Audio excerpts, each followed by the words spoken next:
Namaste children, I am Ramdev, your physics lecturer. So last class we discussed some concepts related to electric charges.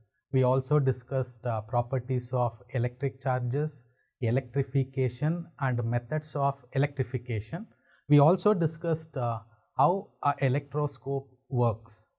In today's class, I'll explain how to find the force between two charges. So it is also called Coulomb's law.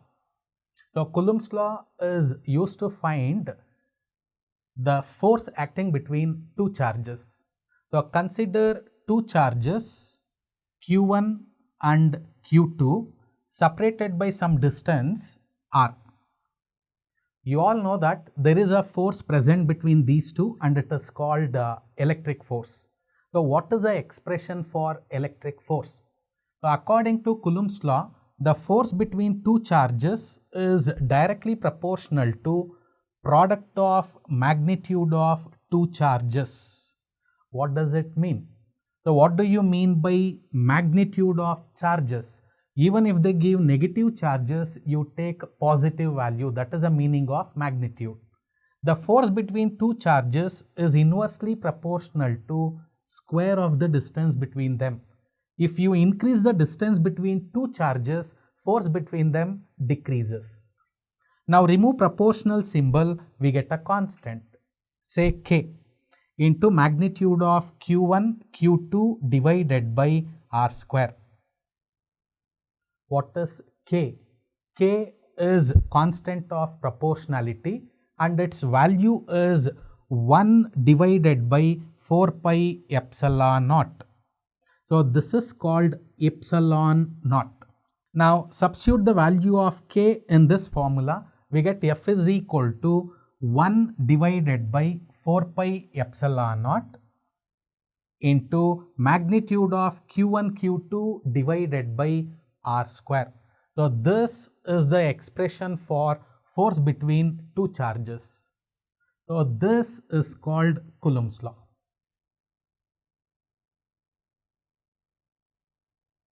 So here is the statement of Coulomb's law.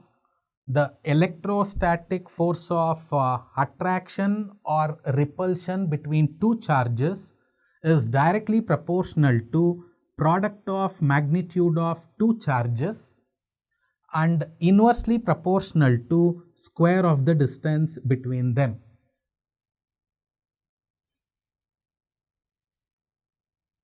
So what is the value of 1 by 4 pi epsilon naught?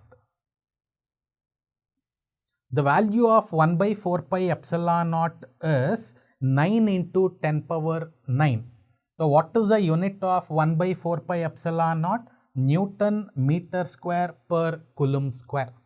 From this equation we can find the value of epsilon naught. The value of epsilon naught is 8.854 into 10 power minus 12 Coulomb square per Newton meter square. Epsilon naught is called permittivity of free space. So this is all about Coulomb's law. So we can write this expression in vector form also. So Coulomb's law in vector form. So consider two charges Q1 and Q2 separated by some distance R. So what is the force exerted by charge Q1 on Q2? So we are finding the force acting on second charge. So it is represented by F21. What do you mean by F21? Force acting on second charge due to first charge. It is always equal to 1 by 4 pi epsilon naught into magnitude of two charges Q1, Q2 divided by distance between the charges. So I write distance as R21 square. What is R21? Distance of second charge from first charge into R21 cap. What is R21 cap? It is a unit vector. Its value is always equal to 1. Now tell me what is the direction of F21? This is positive. This is also a positive charge. What is the direction in which Q2 experience force? So both are positive. What is the nature of force between them? Always repulsive. So Q2 experiences force in this direction. So this is the direction of F21. Similarly, tell me what is the force acting on Q1? So F12. So what is F12? Force acting on first charge due to second charge. It is always equal to 1 by 4 pi epsilon naught into magnitude of two charges Q1, Q2 divided by distance between the charges. I take the distance between two charges as R12. So what is R12? Distance of first charge from second charge. Remember, R21 is always equal to R12 because the distance between two charges is always R. For my convenience, I have taken this distance as R12, distance of first charge from second charge into R12 cap. So it is a unit vector. Now tell me what is the direction of F12? What is the direction in which Q1 experiences force? Both are positive charges. So Q2 exerts repulsive force. As a result, Q1 experiences force in this direction. So this is the direction of F12. From these two equations, it is clear that F21 is always equal to F12, but they act in opposite directions. That is why I write a negative sign. So a negative sign indicates that they are acting in opposite directions. In general, the Coulomb's law can be written like this. So F vector is equal to 1 by 4 pi epsilon naught into Q1, Q2 divided by R square into R cap, where R cap is a unit vector and its direction is same as F. This is all about Coulomb's law in vector form. So very important formula. So they ask problems related to this formula also. So you must know the final expression. 1 by 4 pi epsilon naught magnitude of Q1, Q2 divided by R square. Now we know the expression for force between two charges. What if I take n number of charges? We will discuss that in the next heading. So what is the next heading? Electric force due to system of charges. Nothing but number of charges. Let Q1 be a charge placed at a distance R1 from charge Q. What is the force between two charges? Can you tell me what is the force acting on Q? The force acting on Q is given by F1 is equal to 1 by 4 pi epsilon naught magnitude of two charges Q1, Q divided by distance between two charges R1 square. Use Coulomb's law, you will get the expression. In vector form, the equation can be written like this. F1 vector is equal to 1 by 4 pi epsilon naught magnitude of Q1 divided by R1 square into R1 cap. Can you tell me what is the direction of F1?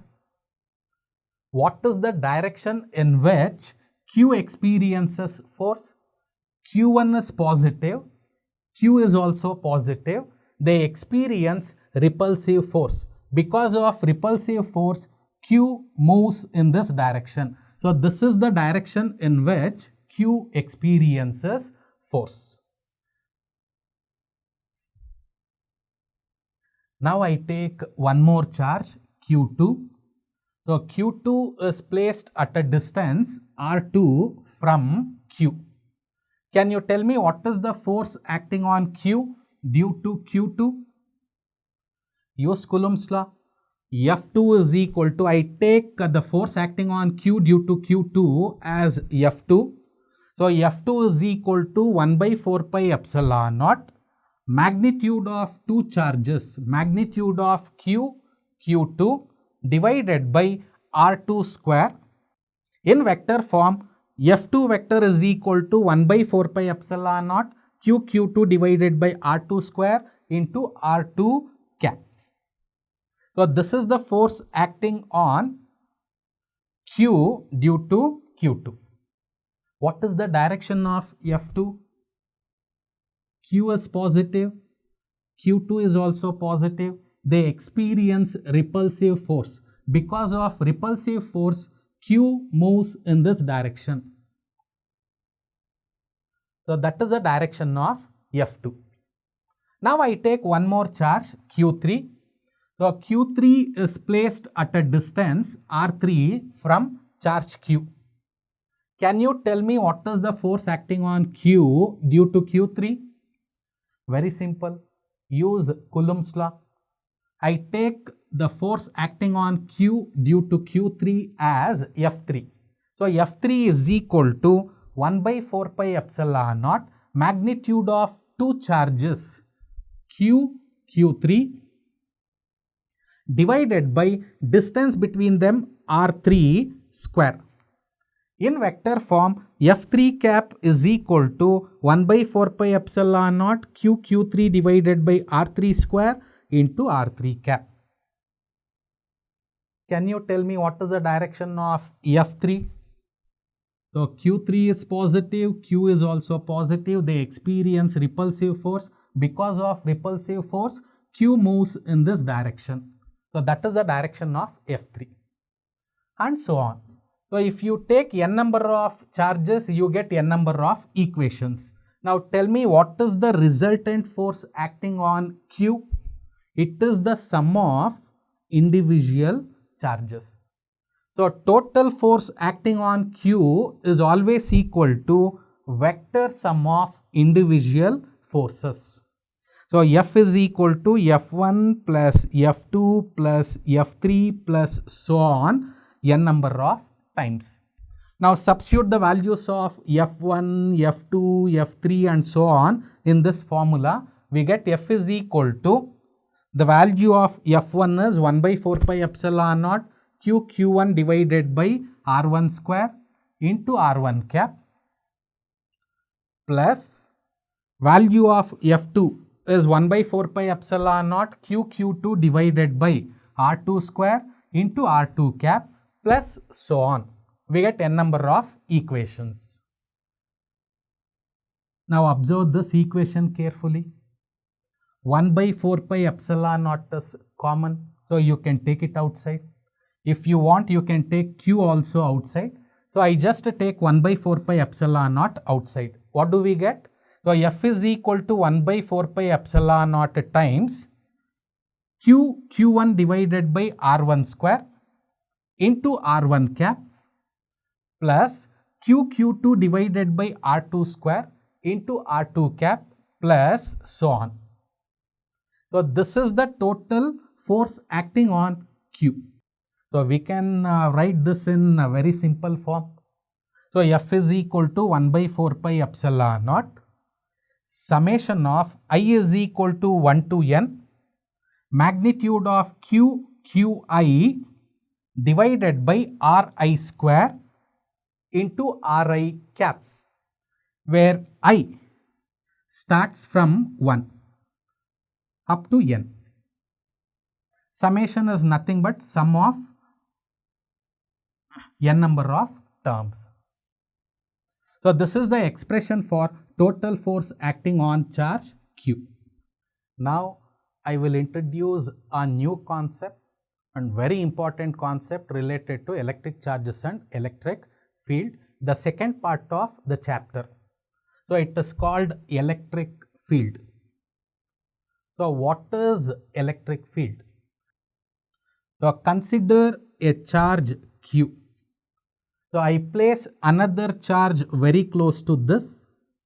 Tell me what happens? The second charge experiences force. What happens when I increase the distance between two charges? Force between them decreases. Why? According to Coulomb's law, as distance increases, force between two charges decreases. Or keep on increasing the distance between two charges. At some point, the second charge experiences zero force. Let this be the point at which the charge experiences zero force. If I place same charge somewhere here, it experiences zero force. If I place same charge here, it experiences zero force, and so on. We get n number of such points. Now join all the points, we get a region like this. Now observe the diagram carefully. There is a region around charge Q. If I place another charge in this region, it experiences force. If I place charge beyond this region, it will not experience any force. So electric field is a region in which another charge experiences force. And it is, yes, the charge placed in electric field is called Q0. The charge placed in electric field is called test charge. It is represented by Q0. Its value is always equal to plus 1 coulomb. So plus 1 coulomb is called test charge. Why it is called test charge? Because it is used to test the presence of electric field. Charge Q is called source charge. Why it is called source charge? Because this is the charge producing electric field. This is the source of electric field. That is why Q is called source charge. Q0 is called test charge. So what is the definition of electric field? Very simple definition. The force experienced by test charge placed in electric field is called this electric field. The force acting on unit positive test charge placed in field is called electric field. Can you tell me what is the direction of force acting on Q0? Q is positive, Q0 is also positive. So like charges, they always repel each other. So as a result, Q0 moves in this direction. The direction in which Q0 move is called the direction of electric field. So this is the direction of electric field. Very important concept. What is the direction of electric field? The direction in which Q0 move is called the direction of electric field. So here is the definition of electric field. The force experienced by unit positive test charge is called electric field. The mathematical expression is given by E is equal to force experienced by unit positive test charge. E is equal to F by Q0. Tell me what is the unit of force? Newton. What is the unit of charge? Coulomb. So the unit of electric field is Newton per Coulomb, and it is a vector quantity. So electric field is a vector quantity and its unit is Newton per Coulomb. So electric field is a vector quantity. Now we must find the expression for electric field due to a point charge. Q is a point charge. Q0 is a test charge. They are separated by a distance r. Can you tell me why charge Q is called point charge? If the size of particle is very small compared to distance between two charges, then it is called a point charge. Look at the diagram. The size of Q is very small compared to distance between two charges. That is why Q is called point charge. We are finding electric field at this point. Whenever you find electric field at a point, you place test charge at that point. That is why I have placed test charge at this point. So what is the expression for force between two charges? Use Coulomb's law. So F is equal to 1 by 4 pi epsilon naught, magnitude of two charges Q, Q0 divided by distance between them R square. So this is the force between two charges. we need expression for electric field. What is the expression for electric field? E is equal to F divided by Q naught. Now substitute the value of F here. What do we get? So E is equal to F is 1 by 4 pi epsilon naught Q naught divided by R square whole divided by Q naught. Now I can cancel Q naught and Q naught. We are left with E is equal to 1 by 4 pi epsilon naught magnitude of charge Q divided by R square. So this is the expression for electric field due to point charge. Very important formula. Now my question is, what is the direction of electric field? I have already told you. So now I take positive charge plus Q. We are finding electric field at point P. So whenever we find electric field at point P, we place test charge Q naught. What is the value of Q naught? Plus 1 coulomb. Now you tell me what is the direction in which plus 1 move? Like charges experience repulsive force. As a result, plus 1 moves in this direction. The direction in which plus 1 move is called the direction of electric field. So this is the direction of electric field. What if I take negative charge? So I am finding electric field at same point P. I place test charge at point P. Can you tell me what is the direction in which plus 1 move? Plus 1 coulomb experiences repulsive force. As a result, it moves towards negative charge. So this is the direction of electric field. That's all. To find the magnitude of electric field, we use this formula. E equals 1 by 4 pi epsilon naught Q by R square. To find the direction of electric field, we use this technique.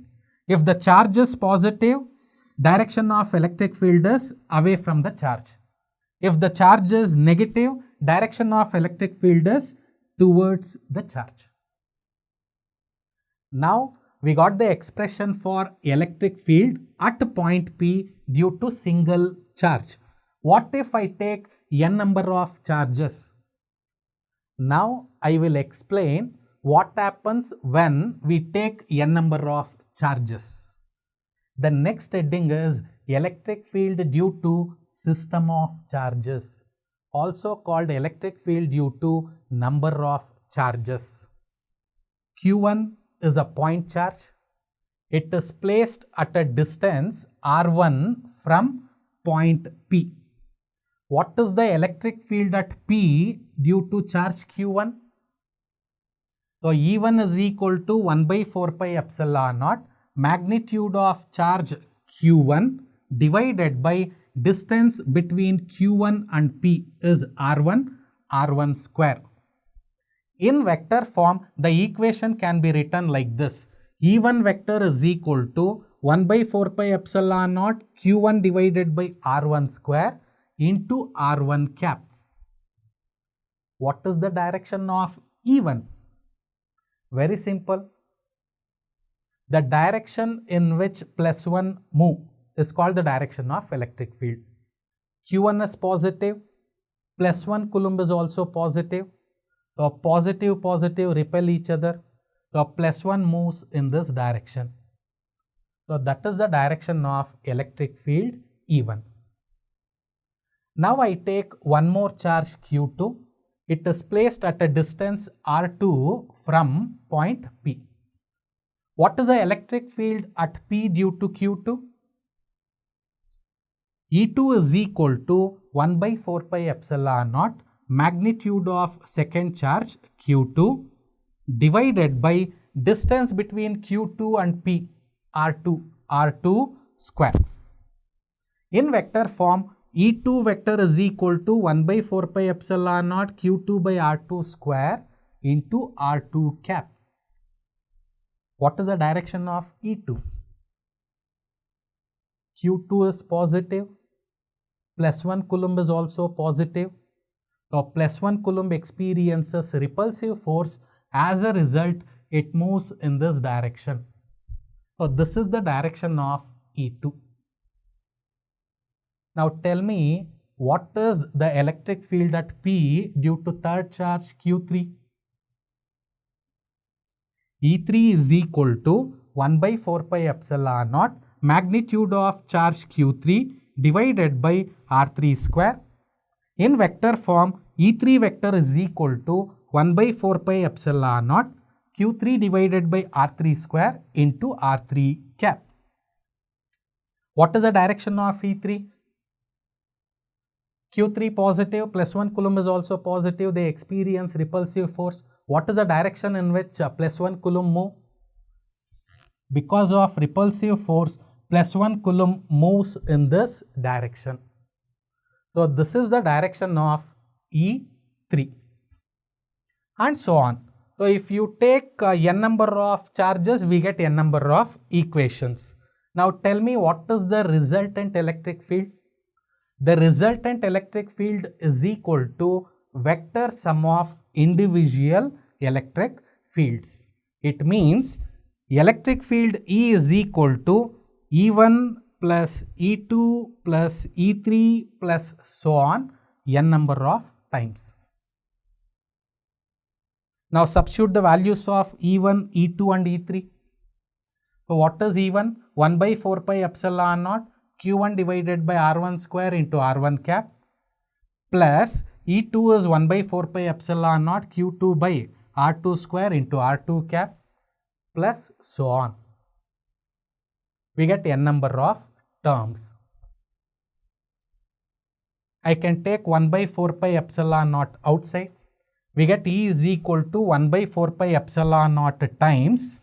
We are left with Q1 divided by R1 square into R1 cap plus Q2 divided by R2 square into R2 cap plus so on. This is the final expression, the expression for resultant electric field. If you want, you can write this in simpler form. So using summation. So E is equal to 1 by 4 pi epsilon naught summation of I is equal to 1 to n Qi divided by Ri square into Ri cap. So this is the final expression for resultant electric field due to system of charges. Now we can solve some problems related to Coulomb's law. The problems are very simple. Okay, now take down the problem. So what is given in the question? Read the question carefully.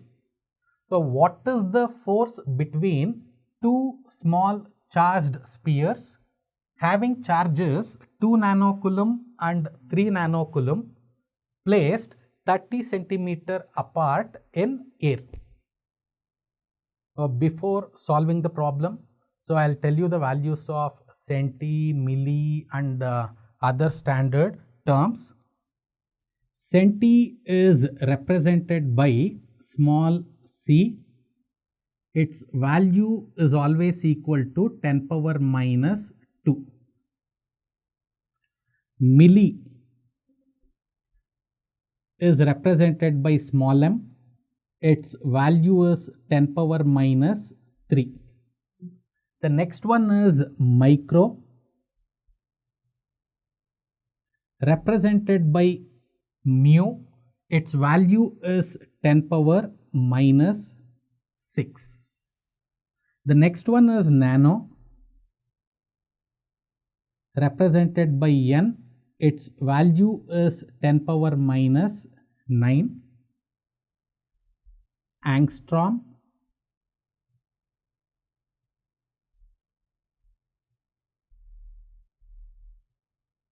its value is 10 power minus 10. The next one is pico. Its value is 10 power minus 12. The last one is Fermi. It is also called femto. Its value is 10 power minus 15. We use these values while solving the problems. So if you want, I can give some examples. The length of given body is 2 centimeter. Centi is how much? 10 power minus 2. So in the place of centi, I write 10 power minus 2. meter as it is. The thickness of given body is 4.5 millimeter. So in the place of milli, I write 10 power minus 3 to meter as it is. So you must know the values of centi, milli, micro, nano, angstrom, pico and femto. So only then you can solve problems. Okay, now I'll come back to problem. So what is given in the question? We must find the force acting between two charged spheres. So this is the first sphere. Tell me what is the charge of first sphere? 2 nanocoulomb. So what is the charge of second sphere? 3 nanocoulomb. So Q1 is equal to 2 nanocoulomb, Q2 is equal to 3 nanocoulomb. They are separated by distance 30 centimeter.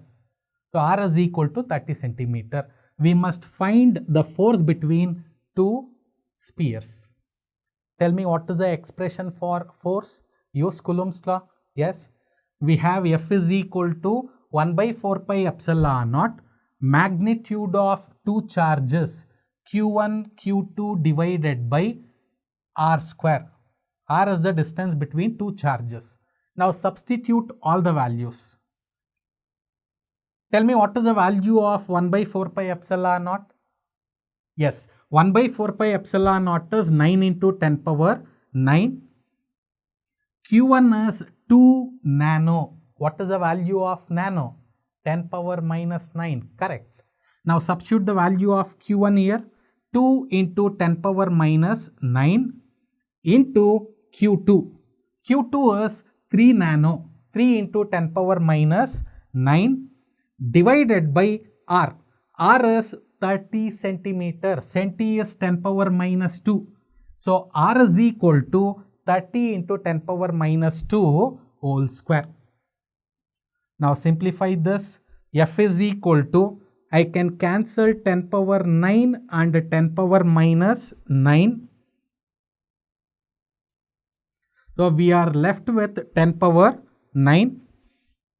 So 9 into 2 into 3 into 10 power minus 9 divided by 30 square is 900 into 10 power minus 2 whole square is 10 power minus 4. So 9 ones are 9 hundreds are. 100 is nothing but 10 power 2. 10 power 2 into 10 power minus 4 is 10 power minus 2. Take 10 power minus 2 to numerator, it becomes plus 2. Tell me what is 3 into 2? 3 into 2 is 6 into 10 power minus 9 into 10 power plus 2.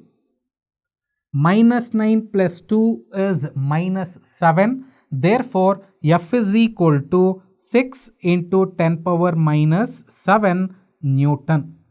So this is the force between two charged spheres. Very simple problem. Use Coulomb's law. Substitute all the values. We know the value of 1 by 4 pi epsilon naught. Q1 is given, Q2 is given, R is given. Substitute all the values and then simplify, you will get the final expression. The force between two charged spheres is 6 into 10 power minus 7 Newton. Now I will go to second problem. So read the problem carefully. What is given? The electrostatic force on a small sphere of charge 0.4 microcoulomb due to another small sphere of charge minus 0.8 microcoulomb in air is 0.2. What is the distance between the two spheres? We must find R. F is given 0.2, Q1 is given 0.4, Q2 is given minus 0.8. Second one is, what is the force on the second sphere due to first sphere? The force acting on first sphere is already given 0.2. The question is, what is the force acting on second sphere? Okay. This is the first sphere. The charge on first sphere is Q1. The charge on second sphere is Q2. They are separated by some distance r. Tell me what is the value of Q1? 0.4 microcoulomb. What is the value of Q2? Minus 0.8 microcoulomb. We must find the distance between two charges. Force between two charges is given 0.2 Newton. Now use Coulomb's law. F is equal to 1 by 4 pi epsilon naught magnitude of first charge into magnitude of second charge divided by r square. We need the value of r. Take r square left hand side, f right hand side. We get r square is equal to 1 by 4 pi epsilon naught magnitude of first charge second charge divided by f. Now substitute all the values. R square is equal to 1 by 4 pi epsilon naught is 9 into 10 power 9 into Q1 is 0.4 micro. 0.4 micro is 10 power minus 6 into Q2. 0.8 into 10 power minus 6 divided by force. Force is 0.2. They have given minus 0.8 microcoulomb, but I have written plus 0.8 into 10 power minus 6. You know why? Look at the equation carefully. Magnitude of charges, even if they give negative value, you take positive. That is why I have written plus 0.8 into 10 power minus 6. 0.2 ones are 0.2 2s are 0.4. Now we are left with r square is equal to 9 into 2 into 0.8 into minus 6 minus 6 minus 12. Minus 12 plus 9 is 10 power minus 3. 9 2s are 18. 18 into 0.8 is 14.4 into 10 power minus 3. So this can be written like this. R square is equal to 144 into 10 power minus 4. Now take square root on both sides. What is square root of r square? Yes, r is equal to square root of 144 is 12 into square root of 10 power minus 4 is 10 power minus 2 meter. Or I can write r is equal to 12. 10 power minus 2 is centimeter. The distance between two spheres is 12 centimeter. Now look at the second part. So what is the second part? What is the force acting on second sphere due to first sphere? Just recall Coulomb's law concept. We know that force acting on first sphere is always equal to force acting on second sphere, but they always act in opposite direction. It means the force on first sphere is always equal to the force on second sphere. What is the force acting on first sphere? 0.2 Newton. Now tell me what is the force acting on second sphere? Yes, 0.2 Newton only, but in opposite direction. So F2 is equal to 0.2 Newton. So using Coulomb's law we can solve this. Now read the next question. So 4 point charges, 2 nanocoulomb, minus 5 nanocoulomb, 2 nanocoulomb and minus 5 nanocoulomb are placed at the corners A, B, C and D respectively of a square ABCD of side 10 centimeter. We must find the force acting on 1 nanocoulomb placed at the center of square. A square is given. A, B, C, D is a square. Charge placed at A is 2 nanocoulomb. Charge placed at B is minus 5 nanocoulomb. Charge placed at C is 2 nanocoulomb. And charge placed at D is minus 5 nanocoulomb. Side is given 10 centimeter. Now join A and C. A and C is called diagonal. ABC is a right angled triangle. Apply Pythagoras theorem and find the value of AC. So AC square is equal to AB square plus BC square. AB is nothing but side of square. I take this as A. This is also A. So AB square is A square. BC square is also A square. So A square plus A square is 2A square. Now tell me what is the value of AC? You are correct. Square root of 2 times A. I use this expression to find the value of diagonal AC or BD. So diagonal AC is equal to root 2 times A. A is 10 centimeter, nothing but 10 into 10 power minus 2, or I can write 0.1. So AC is equal to root 2 times A. A is 10 centimeter or 10 into 10 power minus 2 meter, or I can write 0.1 meter. A is 0.1 times square root of 2. Now tell me what is the value of BD? BD is also called a diagonal. The value of BD is same as AC. The point where AC and BD meet is called the center of square. 1 nanocoulomb is placed at O. We must find the force acting on Q naught. To find the force acting on Q naught, I need the distance between AO, BO, CO, DO. Just look at the diagram carefully. AO is nothing but half of diagonal. BO is half of diagonal. CO and DO are half of diagonal. So AO equals BO equals CO equals DO is equal to half of diagonal. Now substitute the value of AC here. So AC is 0.1 times root 2 divided by 2.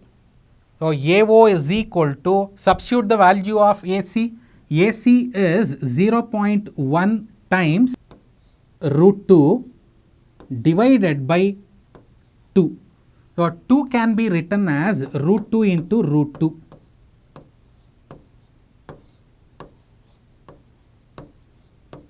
Now cancel root 2 and root 2, we get 0.1 divided by square root of 2. That is the value of AO. So AO is equal to 0.1 divided by square root of 2. Now I will find the force acting on QO due to first charge, second charge, third and fourth charge. Tell me what is the force acting on Q naught due to first charge QA? Use Coulomb's law. So F1 is equal to 1 by 4 pi epsilon naught magnitude of two charges QA, Q naught divided by distance between QA and QO is AO square. Substitute all the values. F1 is equal to 1 by 4 pi epsilon naught is 9 into 10 power 9. QA is 2 nanocoulomb, 2 into 10 power minus 9 into Q naught is 1 nanocoulomb, 1 into 10 power minus 9 divided by AO. AO is 0.1 divided by root 2 whole square. Root 2 whole square goes to numerator. Tell me what is root 2 whole square? 2. Correct. So what do we get? 0.1 whole square divided by root 2 whole square is 2. 2 goes to numerator into 2. So F1 is equal to, simplify this, 9 into 2. 9 2s are 18. 18 2s are 36 into, cancel 10 power 9 and 10 power minus 9. We are left with 10 power minus 9 divided by 0.1. 0.1 is 10 power minus 1. 10 power minus 1 whole square is 10 power minus 2. Take 10 power minus 2 to numerator, it becomes plus 2. Minus 9 plus 2 is 10 power minus 7 Newton. This is the force acting on Q naught due to first charge. The force acting on Q naught due to first charge is 36 into 10 power minus 7 Newton. Can you tell me what is the direction of F1? Q naught is positive. QA is also positive. Like charges repel each other. We are finding force acting on 1 coulomb. Tell me what is the direction in which 1 nanocoulomb move? Because of repulsive force, Q naught moves in this direction. This is the direction of F1. Now tell me what is the force acting on Q naught due to second charge? F2 is equal to 1 by 4 pi epsilon naught into magnitude of two charges Q naught QB divided by distance between them is BO. So distance between them is BO square. Now substitute all the values. F2 is equal to 1 by 4 pi epsilon naught is 9 into 10 power 9. QB is minus 5. Just look at the equation, magnitude of charges. If they give negative charge, you take positive charge. So 5 into 10 power minus 9 into Q naught is 1 into 10 power minus 9 divided by BO is 0.1 divided by root 2 whole square. So 0.1 whole square divided by root 2 whole square is 2. 2 goes to numerator. Simplify this. 9 5s are 45. 45 into 2 is 90 into 10 power 9, 10 power minus 9 I can cancel. We are left with 10 power minus 9 divided by 0.1 whole square. 0.1 is 10 power minus 1. 10 power minus 1 whole square is 10 power minus 2. Take 10 power minus 2 to numerator, it becomes plus 2. Minus 9 plus 2 is 10 power minus 7 Newton. This is the force acting on Q naught due to second charge. Can you tell me what is the direction of F2? QB is negative charge, Q naught is positive, Q naught is attracted towards minus 5 nanocoulomb. This is the direction of F2. Now tell me what is the force acting on Q naught due to third charge? Very simple. Just look at the value of QC, 2 nanocoulomb. Look at the value of CO, it is same as AO. Yes or no?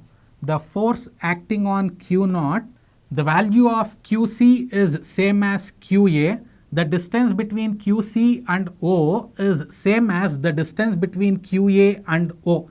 It means the force acting on Q naught due to QC is same as the force acting on Q naught due to QA. The force acting on Q naught due to QC is F3 and it is always equal to the force acting on Q naught due to QA, nothing but F1. So F3 is equal to F1.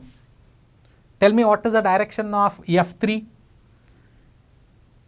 This is positive charge. This is also positive charge. They repel each other. So due to repulsive force, Q naught moves in this direction. This is the direction of F3. Now tell me what is the force acting on Q naught due to fourth charge? Very simple. Look at the value of QD, minus 5 nanocoulomb. What is the value of QB? Minus 5 nanocoulomb. What is the distance between DO? Same as distance between QB and O. It means the force acting on Q naught due to fourth charge is equal to the force acting on Q naught due to second charge. The force acting on Q naught due to second charge, the force acting on Q naught due to fourth charge is F4, and it is always equal to the force acting on Q naught due to second charge F2. F1 and F3 are equal. F4 and F2 are equal. Now tell me what is the direction of F4? Fourth charge is negative, Q naught is positive. Unlike charges, they always attract each other. Because of attraction, Q naught moves towards QD. This is the direction of F4.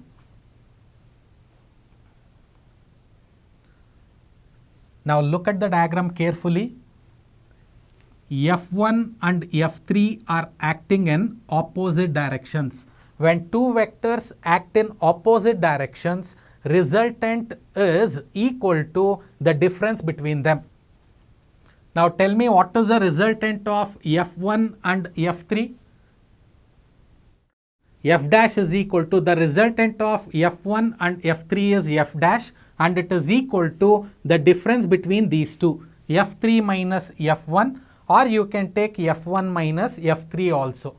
We know that F1 and F3 are equal. They cancel out. Therefore, F dash is equal to 0. The resultant of these two is 0. Now tell me what is the resultant of F2 and F4? Look at the diagram carefully. F2 and F4 are acting in opposite directions. It means the resultant is the difference between two. The difference between two forces. The resultant of F2 and F4 is F double dash, and it is equal to F4 minus F2, or you can take F2 minus F4 also. We know that F4 and F2 are equal. It means they cancel out. Therefore, the resultant force F double dash is equal to 0. The resultant of these two is 0. The resultant of these two is also 0. It means the total force acting on Q naught is 0. Tell me what is the resultant force acting on Q naught? It is 0. The final answer is 0. Okay, I'll stop here. In the next class, we can solve some problems related to electric field, and we can continue the theory part also. We'll meet in the next class. Thank you.